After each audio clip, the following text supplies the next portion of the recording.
Hi, I'm Katie McGee. Welcome to Denver, where we are live from the broadcast studios here at GBTA Convention 2025. It is my pleasure to introduce you to Reema Bari, Head of Aviation Americas for Shell Aviation. Reema, thanks for coming by. Thanks for having me. It is a pleasure to have you here.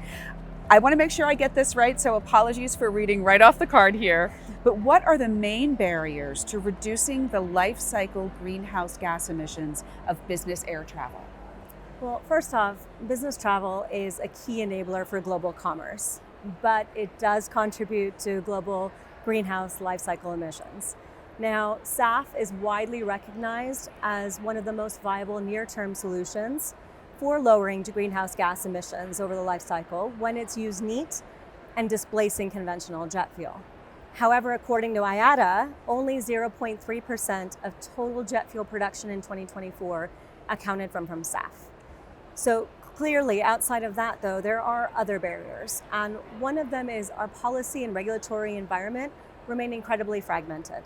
So while frameworks like EU ETS and CORSIA are important, the lack or absence of consistent global guidelines, particularly as it pertains to book and claim, makes it very difficult for corporations to credibly report what they are doing in SAF-related activity.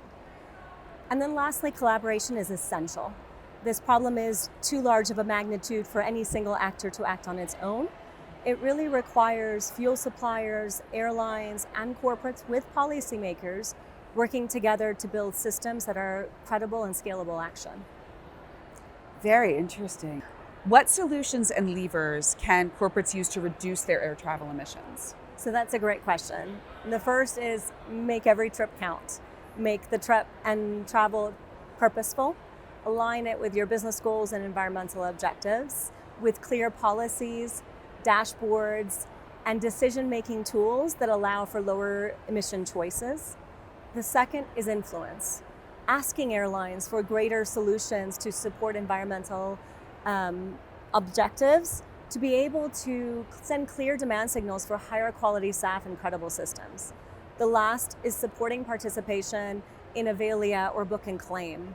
So while different offerings may exist in different parts of the world, generally Avalia makes available the customer the ability to have financial support for SAF, even where SAF may physically not readily be available today.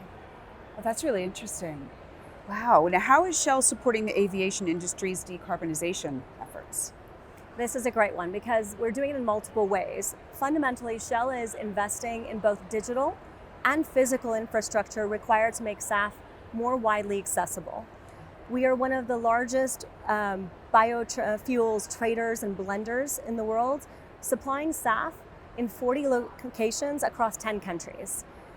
Also, we are supporting participation in Avalia, which has established itself as a leading blockchain-powered book and claim solution with the aim of 1, reducing GHG emissions from life cycle when used neat and instead of conventional jet fuel, 2, scaling the SAF, but 3, also greater participation in the sector's efforts to decarbonize by making the benefits, the GHG benefits of SAF more readily available across the aviation value chain.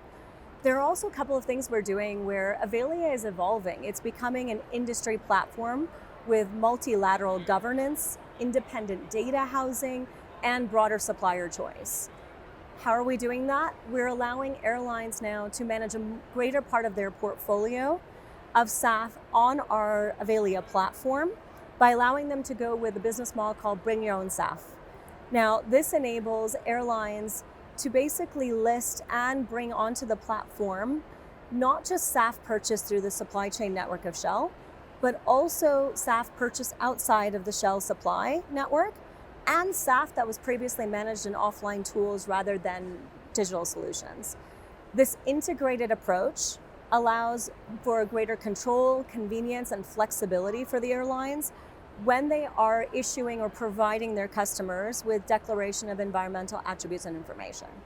And we really feel this will bring a lot of credibility for book and claim for SAF tracking, but also enable book and claim solutions for, at the industry level, accelerating the SAF adoption rate.